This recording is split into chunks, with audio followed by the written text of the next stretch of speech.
Les téléphones portables sont omniprésents. On en recense près de 7 milliards dans le monde et leur nombre augmente chaque jour. L'avènement de la communication sans fil a eu un impact profond sur notre mode de vie.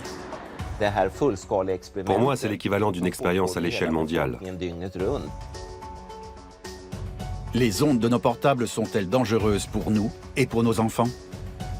Des scientifiques du monde entier tentent de répondre à cette question. C'est une querelle de croyances qui oppose les scientifiques. Deux courants s'affrontent, ceux qui dénoncent la technologie moderne et ceux qui la défendent.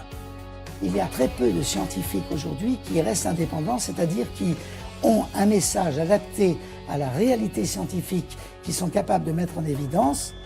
D'éminents chercheurs doivent trancher. La communication sans fil est-elle sans risque? Ou les champs électromagnétiques sont-ils dangereux pour la santé? Donc nécessairement, chacun se sent concerné, même si le risque est limité par rapport à des tumeurs rares.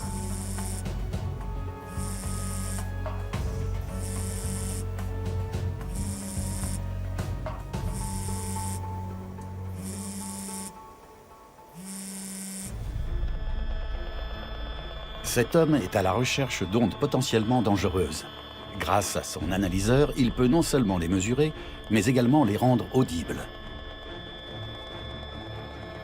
Dieter Kugler, consultant en géobiologie, traque les rayonnements. Il en trouve pratiquement partout.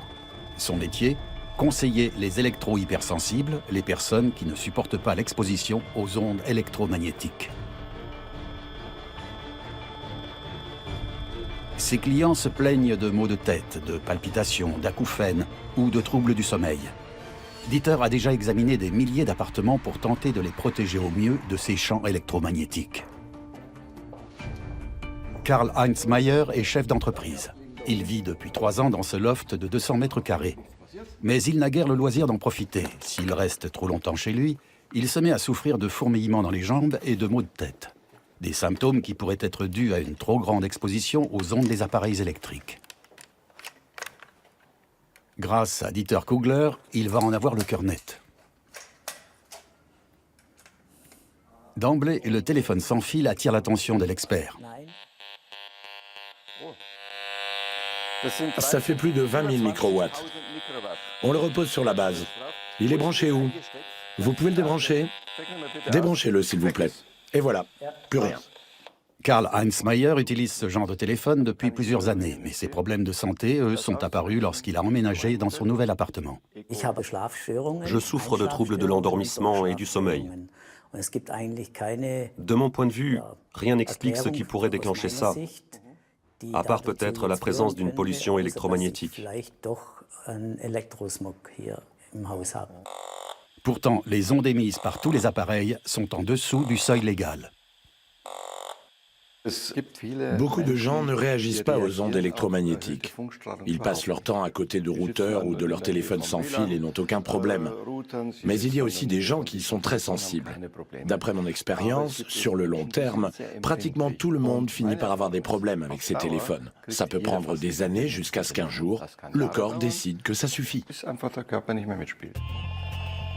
Le terme de pollution électromagnétique s'applique avant tout aux champs émis par les appareils tels que les cafetières, les grille-pains, les réfrigérateurs et les ordinateurs portables.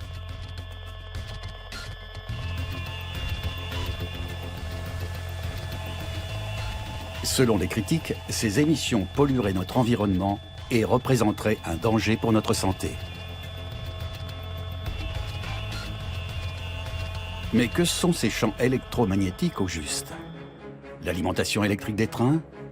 Tous nos appareils ménagers ainsi que tous ceux de nos bureaux en produisent.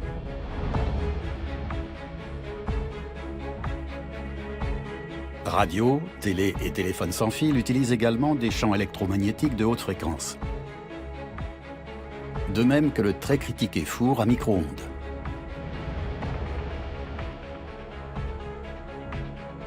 Mais le champion toute catégorie de ces rayonnements reste le téléphone portable. Mais les ondes font aussi partie intégrante de notre environnement naturel. La lumière perçue par nos yeux est elle-même un rayonnement électromagnétique. Les rayons X et gamma, eux, ont une longueur d'onde extrêmement courte pour une énergie déployée élevée. Ils peuvent endommager les molécules d'ADN et sont nocifs. L'énergie des champs produits par les téléphones portables, elle, n'en est pas capable.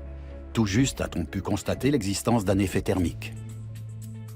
Ces ondes peuvent-elles malgré tout nuire à la santé et perturber le sommeil? Ou bien peut-on laisser en toute quiétude son portable allumé sur la table de nuit? À l'hôpital de la Charité à Berlin, Heidi Danker-Hopfe tente de répondre à ces questions. Spécialiste en biologie humaine, elle travaille au centre de compétences de la médecine du sommeil. Les sujets, 30 hommes âgés de 18 à 30 ans. Dans une pièce blindée, ils vont être exposés à des ondes électromagnétiques pendant leur sommeil. Ces ondes correspondent aux fréquences de téléphonie mobile GSM et UMTS. Le rayonnement est dosé de façon à reproduire 8 heures de communication téléphonique. En revanche, les ondes électromagnétiques ne sont actives que pendant la moitié des nuits. Les scientifiques peuvent ainsi observer l'activité du cerveau en présence des ondes, mais aussi en leur absence.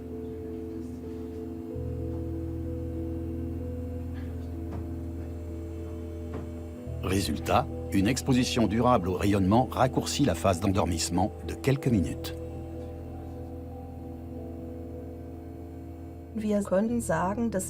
La phase de sommeil léger étant plus courte, cela indique que le sommeil est meilleur. Il y a des phases de sommeil plus profondes, mais celles de sommeil léger sont plus courtes. Toutefois, les cobayes dorment en moyenne aussi longtemps. Les résultats n'indiquent pas que le sommeil pourrait être perturbé par ces champs électromagnétiques. Il y a de légères modifications physiologiques, c'est vrai, mais on ne peut pas dire qu'il s'agisse de troubles du sommeil.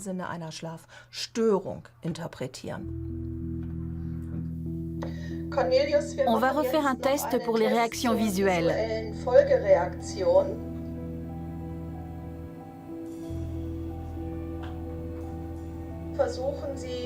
Essayez d'arrêter l'aiguille le plus précisément possible sur midi. Le test de réaction doit déterminer si, à l'état de veille, les ondes émises par les portables influent sur les fonctions cérébrales. En présence de champs électromagnétiques, les réactions sont un peu plus rapides qu'en leur absence.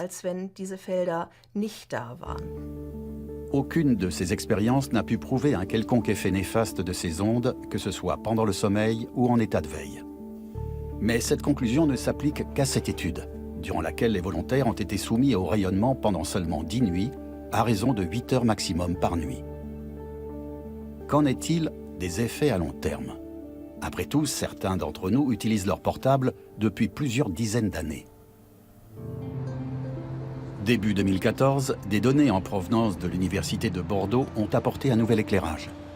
Des chercheurs ont voulu savoir si utiliser un téléphone portable plusieurs heures par jour, sur plusieurs années, présentait un risque. Isabelle Baldi et Gaël Coureau ont publié les résultats de cette étude menée sur près de 10 ans. L'objectif de cette étude était de rechercher un lien possible entre les champs électromagnétiques et l'apparition de tumeurs du système nerveux central. Ensemble, nous avons pris les plus fréquentes, qui étaient les gliomes, qui sont des tumeurs malignes, c'est-à-dire plus agressives, et les méningiomes, qui sont fréquents aussi, et qui sont des tumeurs plutôt bénignes, et donc un peu moins agressives, qui se répandent moins. Pour cette expérience, les deux chercheuses ont sélectionné 450 patients. Tous souffrent soit d'un gliome, une tumeur maligne, soit d'un méningiome, une lésion des méninges. L'utilisation des téléphones portables pourrait-elle être responsable de ces tumeurs du cerveau?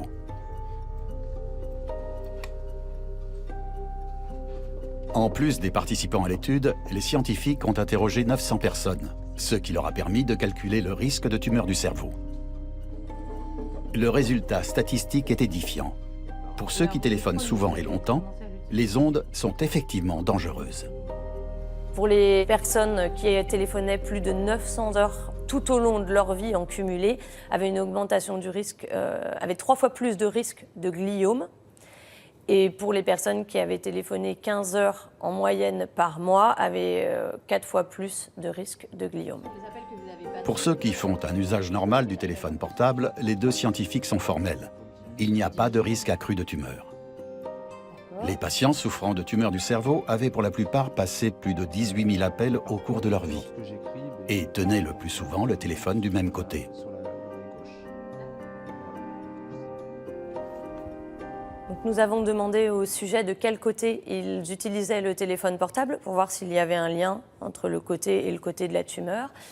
Et comme dans d'autres études, nous avons vu qu'il y avait une tendance à avoir plus de tumeurs du côté de l'utilisation du téléphone portable. Serait cela la preuve de la nocivité des ondes électromagnétiques? Aujourd'hui, beaucoup d'utilisateurs s'interrogent, car leurs portables ne leur servent plus seulement à téléphoner. Et les smartphones sont devenus des appareils multifonctions dont nous nous servons toute la journée.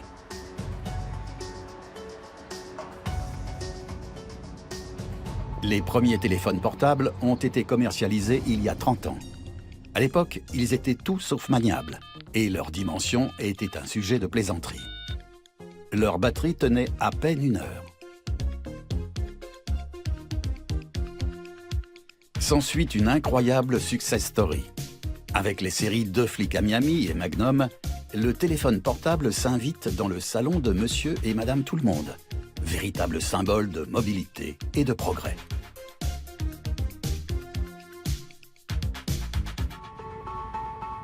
En Suède, l'industrie nationale saisit très vite le potentiel du produit et aménage son réseau mobile en un temps record. Il y a bientôt plus de portables que d'habitants. Dans la foulée, le cancérologue Lennart Hardel publie une étude fracassante.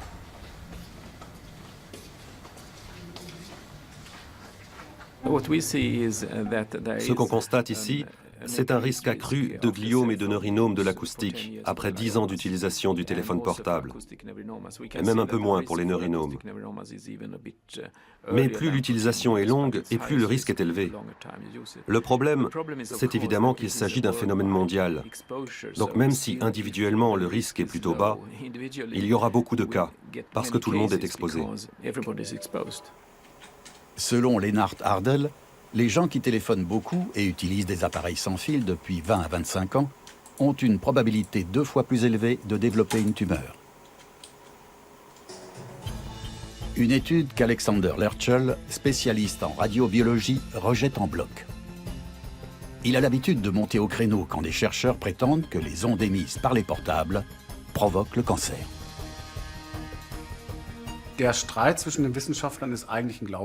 C'est une querelle de croyance qui oppose les scientifiques. Beaucoup pensent que les champs électromagnétiques n'ont aucun effet. Certains pensent qu'il y a des effets et font tout pour prouver que c'est le cas. C'est un sujet qui déchaîne les passions, et les noms d'oiseaux ont vite tendance à fuser. Les scientifiques se traitent de menteurs et d'idiots. Ça peut aller assez loin.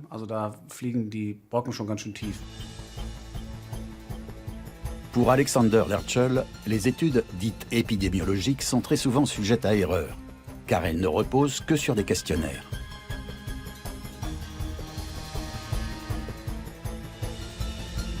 Il a pu prouver l'inexactitude de plusieurs publications qui ont dû être rectifiées ou carrément retirées.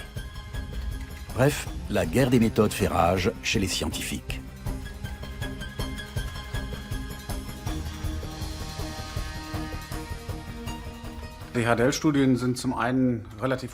Les études d'Hardel sont d'une part peu plausibles, car elles sont censées démontrer que la fréquence de tumeurs du cerveau aurait très fortement augmenté, ce qui n'est absolument pas le cas. D'autre part, les taux d'incidence y sont relativement élevés par rapport à d'autres études. Enfin, la proportion de questionnaires retournés est inhabituellement élevée. C'est assez peu vraisemblable pour ce type d'études, et ça n'a pas été rapporté ailleurs. Pour moi, il s'agit d'anomalies que tout autre scientifique ne manquerait pas de remarquer. Chaque fois qu'un chercheur se lance dans l'étude des effets du portable, la polémique est relancée. Deux camps s'affrontent. Ceux pour qui cette technologie est totalement inoffensive, et les autres qui considèrent la téléphonie mobile comme une gigantesque expérience sur une population crédule. Ole Johansson fait partie de cela.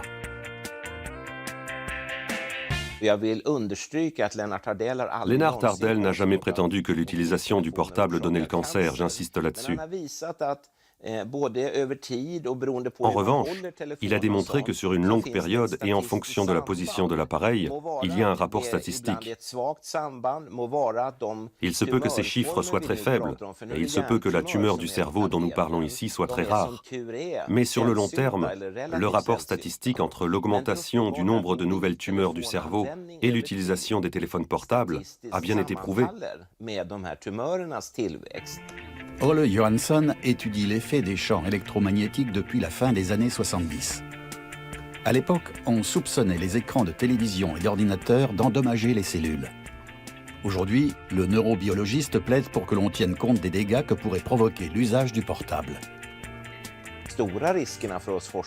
Nous autres chercheurs considérons les risques à de nombreux niveaux. Je veux parler des effets à l'échelle moléculaire et cellulaire, sur les plantes, sur les bactéries, sur notre système immunitaire, et plus particulièrement des altérations que l'on a découvertes sur notre patrimoine génétique.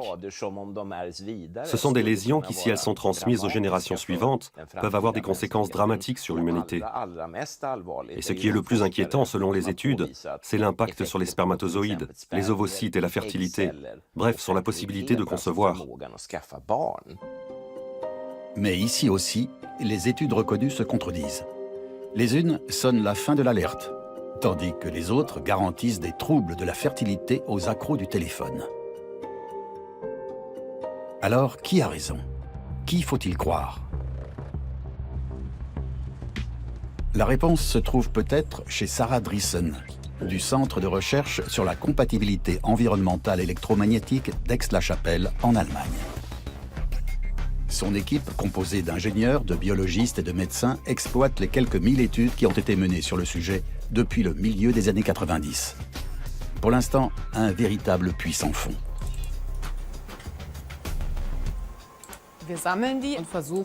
Nous récupérons ces études et nous tentons de les classer selon différentes catégories, histoire d'avoir une vue d'ensemble et de savoir de quel sujet traite chaque étude. Des dizaines de millions d'euros ont été injectés dans les programmes de recherche. Des comités d'action ont été mis sur pied. Du côté des autorités, les débats s'enchaînent. De nombreux intérêts s'affrontent autour des dangers du téléphone portable. Tout le monde est concerné ou presque. Et chacun a son propre avis sur la question, même si au fond, peu de gens savent comment la téléphonie mobile fonctionne réellement. Pour pouvoir relayer du son et des mots, le téléphone portable doit les transformer en signaux numériques. Ces derniers sont transmis sous forme d'ondes vers l'antenne relais la plus proche. L'ensemble des antennes relais, aussi appelées stations de base, forment le réseau mobile que nous connaissons. Le signal est ensuite envoyé à une centrale où toutes les données sont attribuées au bon destinataire et transmises par voie filaire à l'antenne relais la plus proche. Enfin, les données sont retransformées en ondes si le destinataire utilise lui aussi un portable. L'appareil décrypte les signaux et les transmet sous forme de langage et de son. Chaque téléphone portable diffuse des ondes avec une intensité différente, en fonction du modèle et de la qualité du réseau. C'est ce qu'on appelle le DAS, le débit d'absorption spécifique. La limite fixée par la loi est censée empêcher un réchauffement de plus de 0,1 degré des tissus exposés. Pour obtenir l'autorisation de mise sur le marché, les fabricants et les opérateurs de réseaux mobiles doivent soumettre leurs appareils à des contrôles. Matthias Geisler est ingénieur. Il travaille pour l'Institut de technologie mobile et satellitaire qui délivre le précieux sésame. C'est ici que l'on vérifie si la limite fixée par la loi, soit 2 watts par kilogramme pour les téléphones portables et smartphones, est bien respectée. La plupart des appareils ont aujourd'hui des valeurs nettement inférieures, car les ondes émises sont une perte d'énergie qui réduit la performance de la batterie. L'idéal, ce serait que lorsque le téléphone se trouve directement contre la tête, la totalité des ondes soit émise vers l'extérieur et non vers la tête. Aujourd'hui, il existe de nombreuses possibilités techniques pour concrétiser cette idée. Et les résultats sont déjà là pour prouver que ça fonctionne. Le débit d'absorption spécifique est alors très faible. Et le téléphone conserve malgré tout une excellente qualité de transmission. Pour chaque modèle, il faut déterminer la quantité d'énergie absorbée par le corps humain et transformée en chaleur.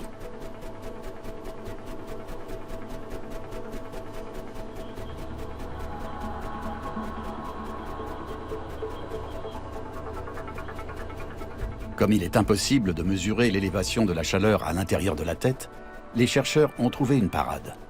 Leur protocole tient également compte des différentes applications, email, téléphonie et même SMS.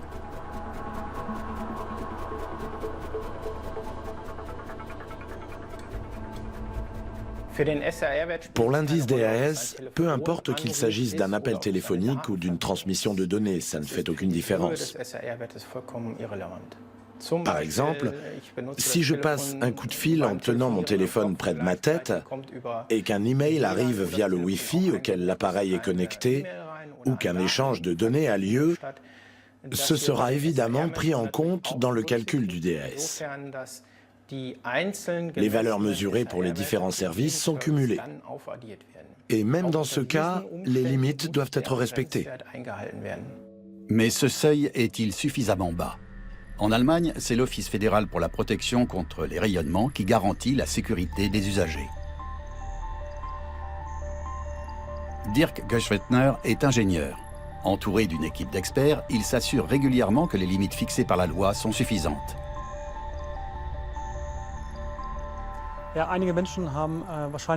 Certaines personnes ont peur de ces ondes parce qu'on ne peut ni les voir ni les sentir. En revanche, on peut les mesurer et fixer des seuils. Si ces seuils sont respectés, rien ne prouve pour l'instant que ces ondes risquent d'entraîner des problèmes de santé. Tout irait donc pour le mieux dans le meilleur des mondes. Oui et non. Personne ne peut exclure un risque résiduel, pas même les scientifiques de l'Office fédéral de protection contre les rayonnements. L'institution recommande donc certaines mesures de précaution. Dirk Geschwetner nous montre comment limiter le plus possible l'exposition. Ce qu'on peut voir ici, c'est une très forte baisse du DAS aussitôt qu'on éloigne l'appareil, ne serait-ce que de quelques centimètres de la tête. C'est pourquoi nous recommandons d'utiliser un dispositif main libre, de se renseigner sur le DAS avant d'acheter un téléphone et éventuellement d'en choisir un avec la valeur la plus basse possible. De manière générale, il faudrait éviter de téléphoner lorsque la réception est mauvaise. Dans une voiture, lieu clos par excellence, les valeurs grimpent en flèche. L'appareil doit en effet augmenter sa performance d'émission pour franchir la barrière de métal du véhicule.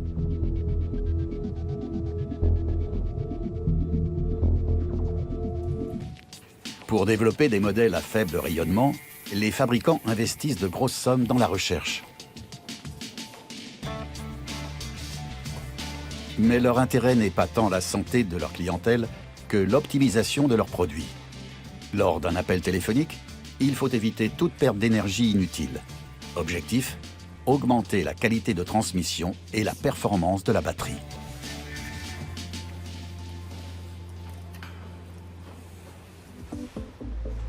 L'Institut Fraunhofer pour le traitement des données graphiques a facilité la tâche aux fabricants. Ici, les chercheurs ont développé un logiciel innovant qui permet la mise au point d'appareils à faible rayonnement. Ce logiciel est capable de montrer jusqu'où les ondes émises par un téléphone portable s'infiltrent à l'intérieur du corps humain. Une visualisation qui offre de nouvelles perspectives aux industriels. Désormais, dès la conception d'un nouvel appareil, ils peuvent vérifier son niveau d'émission et éventuellement le réduire en agençant les pièces autrement ou en modifiant légèrement le design du produit.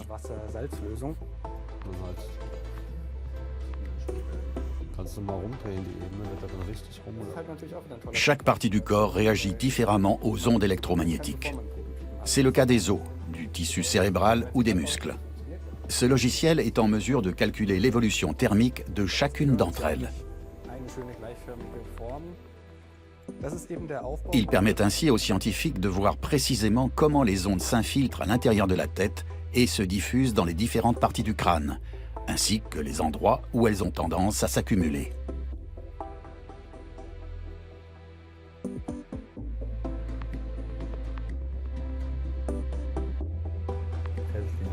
Les points chauds peuvent être ainsi identifiés et évités grâce à de menues modifications lors de la fabrication des téléphones portables.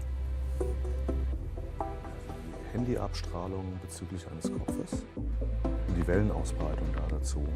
Macht dann mal die Animation. Gros avantage de ce logiciel, il permet aux ingénieurs en téléphonie mobile de tester leur concept dès leur développement, soit bien avant la fabrication des prototypes.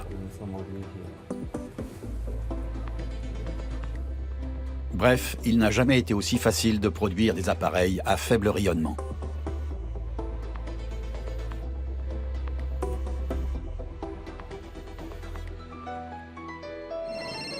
Dans les années 90, les consommateurs faisaient peu de cas des valeurs limites. Bien au contraire, l'ouverture du marché européen de la téléphonie mobile et le développement d'appareils toujours plus perfectionnés ont provoqué une véritable explosion et favorisé la création de nouvelles pépites technologiques. Bluetooth, zu Deutsch Blautzahn, ist eine ganz neue drahtlose Funktechnik. Avec l'avènement du Short Message Service, le SMS, notre façon de communiquer évolue elle aussi. Si la taille des téléphones se réduit, leurs fonctionnalités, elles, sont de plus en plus nombreuses. En 2001, les premiers portables équipés d'appareils photo débarquent sur le marché. Dès 2002, ils permettent d'échanger images et vidéos.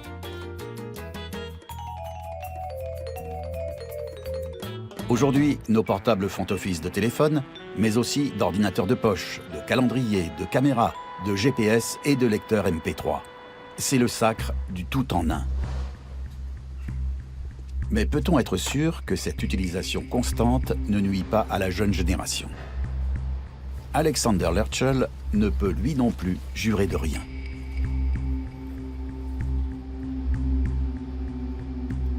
Lors de ses expériences, il a soumis des rats et des souris à des ondes émises par des téléphones portables à plus ou moins forte dose.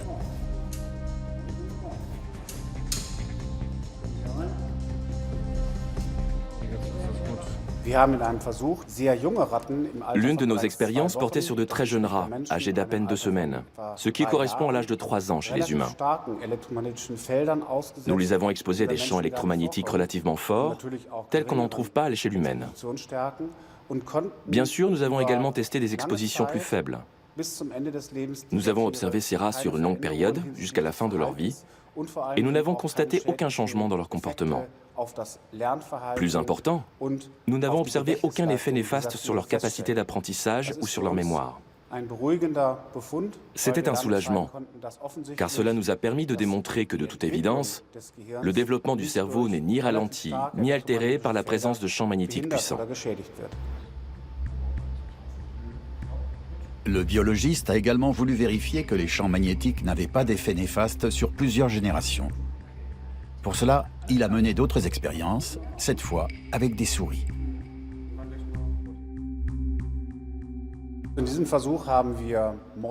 Lors de cette expérience, nous avons soumis 4 générations de souris à des champs électromagnétiques semblables à ceux émis par des portables. Nous les avons observées pour voir si elles tombaient malades et si elles se reproduisaient moins que les animaux non exposés. C'est la plus grande étude de ce genre au monde. Et nous n'avons observé aucun problème de santé particulier chez ces souris. L'épidémiologie est l'élément le plus important de l'évaluation des risques pour la santé humaine. Parce que nos études sont effectuées sur des humains, pas sur des animaux en laboratoire ou sur des cellules. On peut en effet se demander jusqu'à quel point les résultats d'expériences menées sur des animaux peuvent être transposés à l'homme. Une fois de plus, le doute persiste. Sommes-nous trop naïfs, trop insouciants? Autant qu'il y a un demi-siècle, lorsque les appareils à rayons X étaient utilisés des heures durant, entre autres pour déterminer la pointure et la forme adaptée dans les magasins de chaussures. Un excès de naïveté dont nous avons aussi fait preuve avec l'amiante. Il aura fallu attendre des décennies pour qu'il soit interdit. L'histoire se répète-t-elle avec les téléphones portables? Dieter Kugler sait à quel point ses clients souffrent des multiples expositions aux champs électromagnétiques. Vous avez activé le Wi-Fi? Oui. Vous entendez? Il est toujours activé. C'est ce qu'on entend, toutes les 20 secondes maximum et avec une puissance considérable de l'ordre de 35 000 microwatts. Éteignez le Wi-Fi pour voir. OK. Alors? Le silence. Le silence. Plus rien. Une nouvelle fois, l'instrument de Dieter Kugler s'affole.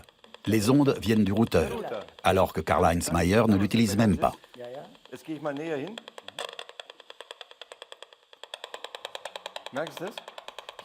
Là, j'ai plus de 20 000 microwatts. Même si vous éteignez le routeur, vous avez quand même des valeurs élevées. Pour éviter ça, il faut toujours débrancher ce dont vous ne vous servez pas, y compris le Bluetooth. C'est tout simple. Il existe de nouveaux routeurs qui s'éteignent automatiquement quand on ne les utilise pas. Ils peuvent même adapter leur puissance en fonction de la pièce. En Allemagne, de nombreux usagers inquiets peinent à s'y retrouver dans les innombrables études réalisées. Ils se tournent alors vers l'Office fédéral pour la protection contre les rayonnements. Gunde Ziegelberger, biologiste, est là pour leur apporter des réponses. Elle travaille avec 12 scientifiques. Ensemble, ils suivent les résultats d'études menées aux 4 coins du monde. Il y a des scientifiques qui travaillent seuls dans leur coin, mais du coup leurs avis sont des avis isolés. Étant donné qu'il est très difficile de couvrir l'intégralité des publications, il vaut mieux se concentrer sur les publications qui ont été évaluées par des équipes constituées de biologistes, d'experts en dosimétrie, d'épidémiologistes et de médecins. Lorsque les résultats laissent planer un doute, l'Office fédéral effectue ses propres recherches sur le sujet. Entre 2002 et 2008, l'institution a ainsi mandaté 54 études, pour une enveloppe totale de 17 millions d'euros.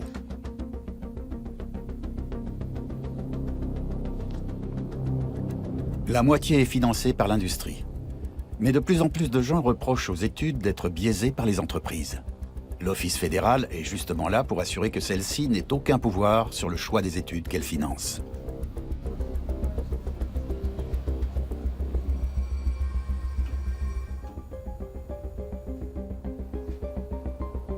Au final, chacune des 54 études le confirme. L'usage du portable n'entraîne aucun danger détectable et ne nuit pas au patrimoine génétique. Mais les recherches se poursuivent. Reste à déterminer l'impact des antennes relais de téléphonie mobile. Beaucoup perçoivent ces stations de base comme une menace invisible.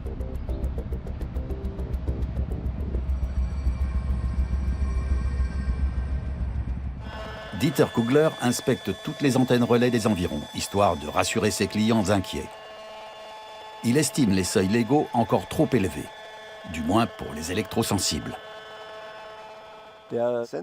L'émetteur diffuse de là-haut avec un angle maximal de 5 degrés d'inclinaison. Ça veut dire qu'on est encore dans une zone relativement peu touchée. À chaque fois qu'on monte d'1 mètre, ça augmente. Si on se trouvait à la hauteur de l'antenne, on serait entre 10 et 20 000 microwatts. Vous pouvez imaginer ce que ça donne quand vous habitez en ville et que votre fenêtre donne directement sur ce genre d'antenne. C'est malheureusement très fréquent. Là, vous avez un rayonnement extrêmement important. En Allemagne, plus de 71 000 de ces antennes relais ont déjà été installées. En France, on en compte plus de 87 000. Et chacune émet sur plusieurs fréquences différentes. Si la norme GSM retransmet surtout des paroles, les fréquences UMTS et LTE, elles, permettent de diffuser des données telles que des images et des vidéos.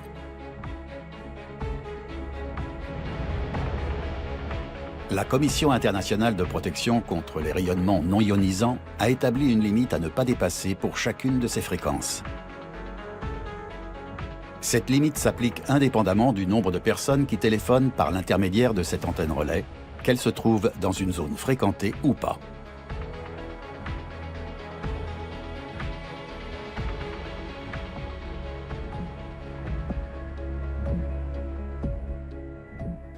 Email, SMS, Internet, tout cela fait aujourd'hui partie de notre quotidien. Mais les incertitudes subsistent quant à l'innocuité des antennes relais. Environ 35% des citoyens de l'Union européenne pensent qu'elles présentent un risque sanitaire.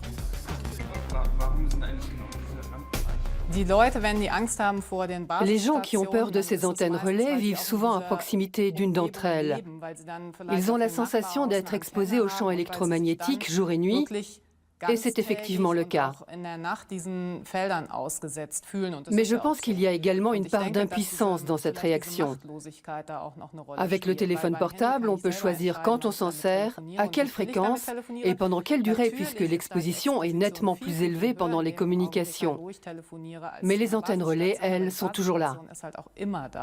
Alors, ces antennes relais représentent-elles un danger réel ou fantasmé? En 2007, l'hôpital de la Charité de Berlin a lancé une expérience pour tenter de le savoir. Les chercheurs ont observé 10 villages allemands situés dans une zone hors réseau. Ils y ont installé des antennes relais mobiles. L'antenne relais a été activée pendant la moitié des nuits et désactivée pendant l'autre moitié.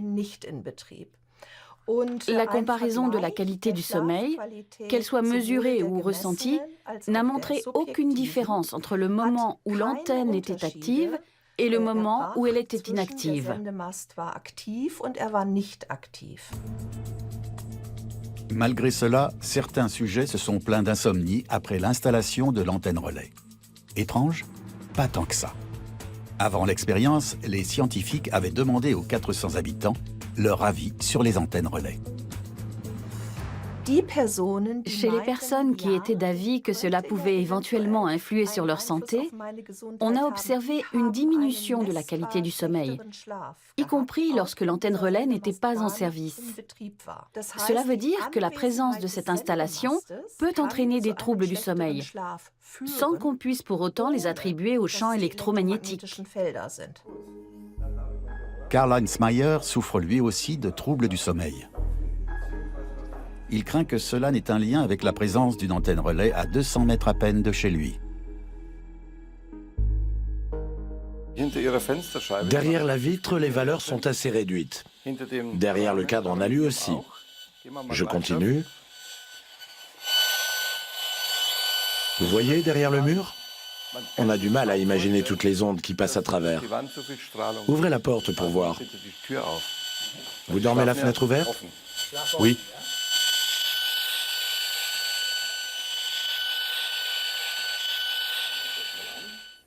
Dieter Kugler utilise des voiles de protection contre les ondes. L'étoffe contient des fils métalliques très fins.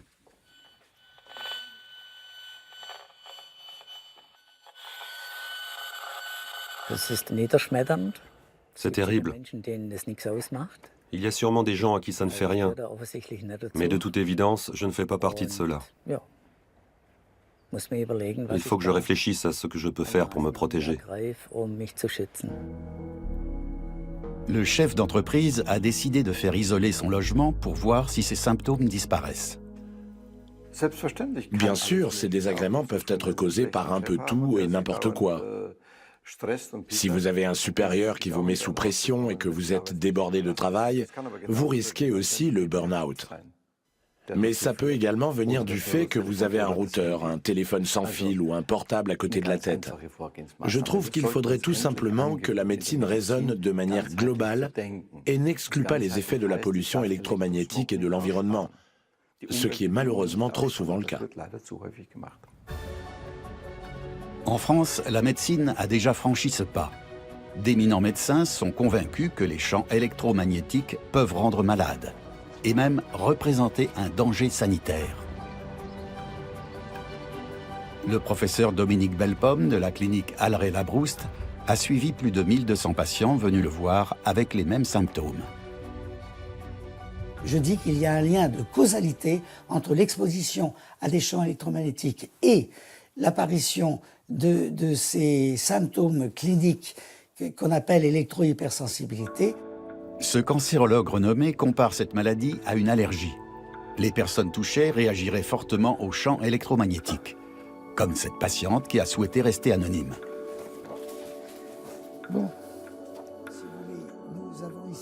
Avant d'établir un diagnostic, le professeur procède à un examen clinique complet, avec analyse de sang et d'urine, ainsi qu'un Doppler transcrânien. Et vous voyez qu'ici, il y a des zones qui sont jaunes, angles du cerveau, et en particulier ici, c'est l'hémisphère Nous avons des tests objectifs qui montrent que le cerveau est hypovascularisé, avec donc et dans le sang des anomalies biologiques qui nous montrent que ce sont de vrais malades et que ce sont exactement les mêmes anomalies biologiques que celles que l'on observe, que celles que l'on observe chez les animaux d'expérience lorsqu'on les soumet à un champ électromagnétique. Autrement dit, nous retrouvons en pathologie humaine exactement ce qui a pu être mis en évidence au plan des anomalies biologiques chez les animaux d'expérience.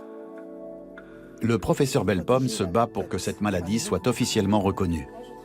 Car si le cerveau n'est pas suffisamment approvisionné en oxygène, il y a danger potentiel. Alors beaucoup de ces patients portent un foulard en fibre métallique, censé protéger le cerveau d'une partie des ondes. Surtout protéger la nuque. Le signe majeur quand c'est malade, c'est qu'ils ont des troubles cognitifs, c'est-à-dire une perte d'attention et de concentration et surtout une perte de mémoire immédiate. Et lorsque ces troubles cognitifs sont majeurs, cela fait redouter un état pré-Alzheimer, si ce n'est déjà une introduction dans une véritable maladie d'Alzheimer. Par peur des ondes, certains choisissent de se retrancher dans les montagnes. Il reste encore quelques zones hors réseau, dont des vallées encaissées non loin de Grenoble.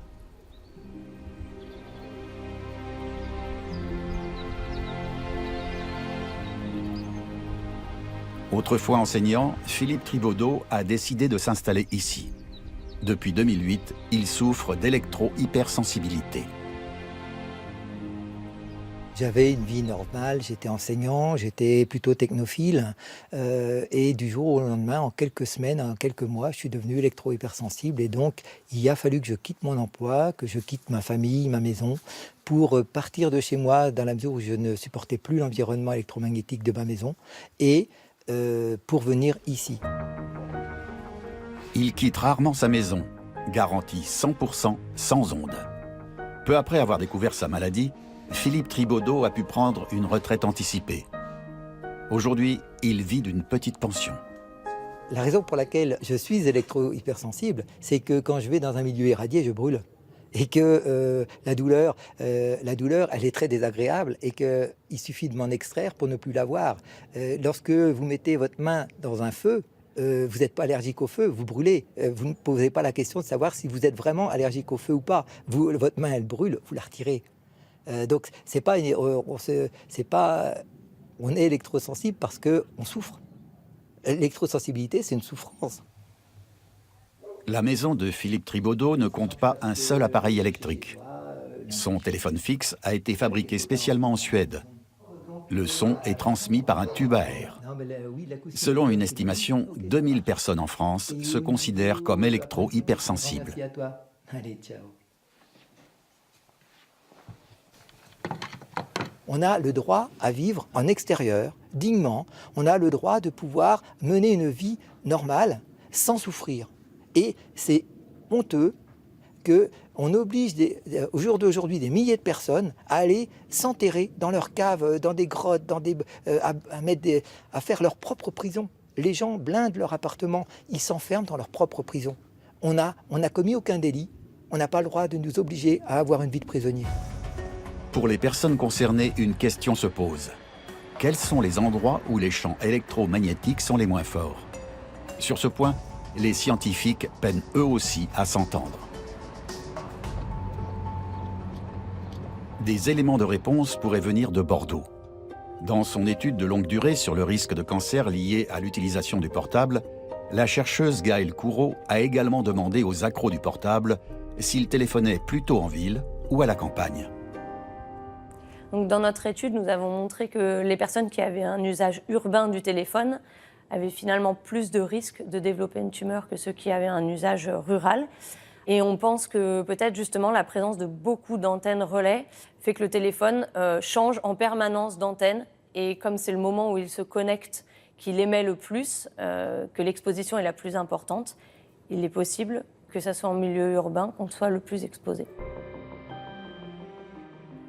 Pour les personnes comme Philippe Tribaudot, il va devenir de plus en plus difficile de trouver des endroits dépourvus de toute pollution électromagnétique.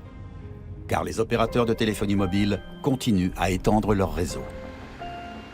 Ici, dans la vallée de Durbon, Il aimerait fonder un refuge avec 160 autres électro-hypersensibles. Ils ont baptisé leur projet Zone Blanche. Mais le terrain appartient encore à l'État et le concept présente un problème majeur.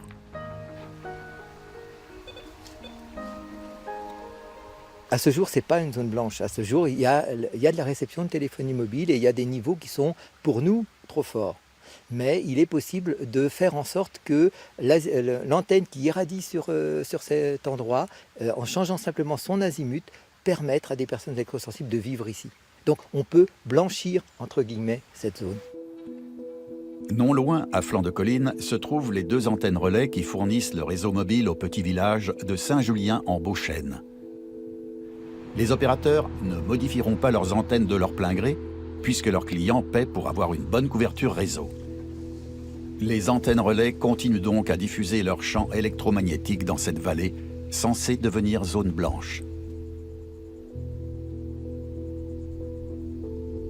L'État doit nous aider, l'État doit imposer aux opérateurs cette expérience sur le site de Durbon qui va permettre à des personnes électrosensibles qui n'ont nulle part où aller de vivre.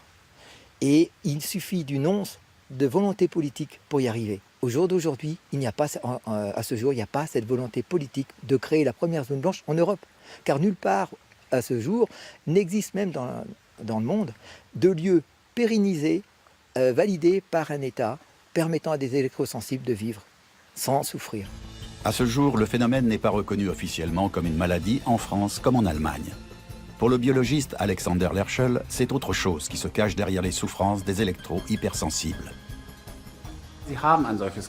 Ils présentent de vrais symptômes et ils souffrent, ça ne fait aucun doute. Mais pour les soigner, il ne suffit pas de les protéger des champs électromagnétiques. Pour aller mieux, il faut avant tout que ces patients cessent d'avoir peur. À l'heure actuelle, il semblerait que ce soit la position adoptée par la communauté scientifique. Autre son de cloche en Suède.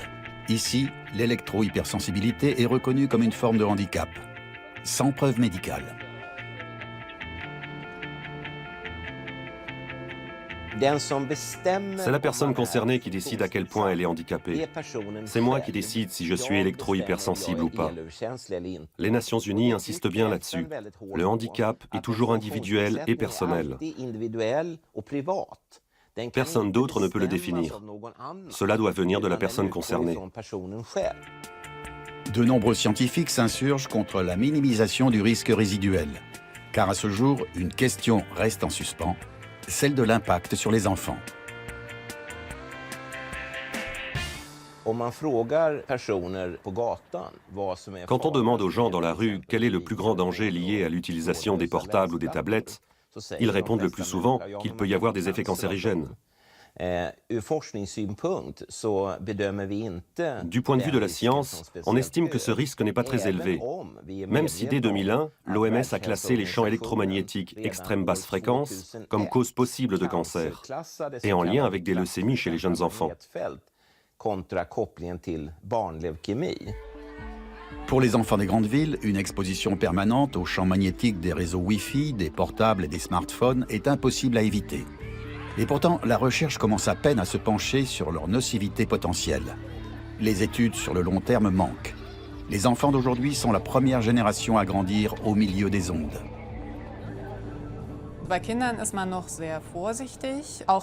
Pour les enfants, nous sommes encore très prudents. L'OMS elle-même estime que des études sont nécessaires. Un grand projet a été mis sur pied autour des enfants, justement, l'étude Moby Kids. Elle doit se pencher sur le développement de tumeurs du cerveau liées au téléphone chez les enfants.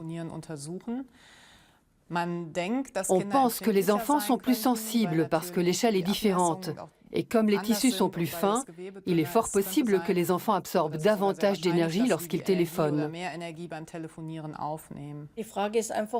La question est de savoir si les enfants sont plus sensibles à la téléphonie mobile. Cette sensibilité accrue pourrait avoir plusieurs raisons. Ils pourraient également être plus exposés aux champs électromagnétiques, tout simplement parce que leur tête est plus petite. Mais surtout, c'est une génération qui va utiliser cette technologie toute sa vie. Et au fil du temps, il est possible que le risque résiduel se concrétise.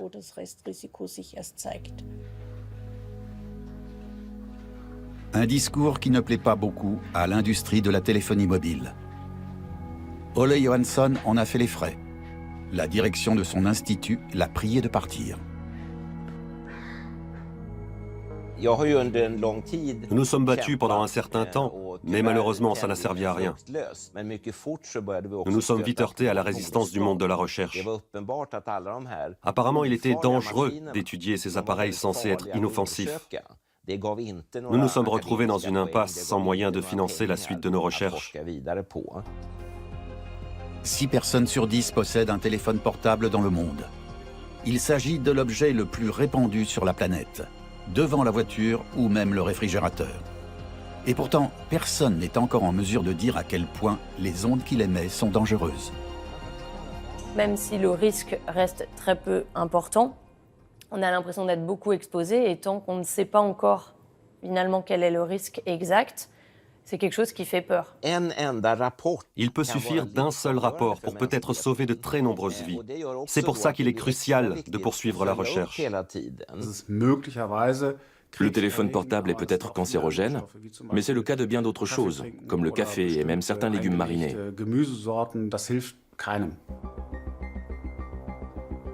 Tout cela ne serait qu'une querelle entre chercheurs s'il n'y avait pas ce doute quant à l'innocuité des ondes. Le risque semble moins grave qu'on ne le redoutait initialement, mais il n'est pas exclu. Une raison suffisante pour que la recherche continue. Car au final, seules les études sur le long terme permettront d'évaluer le danger de manière formelle.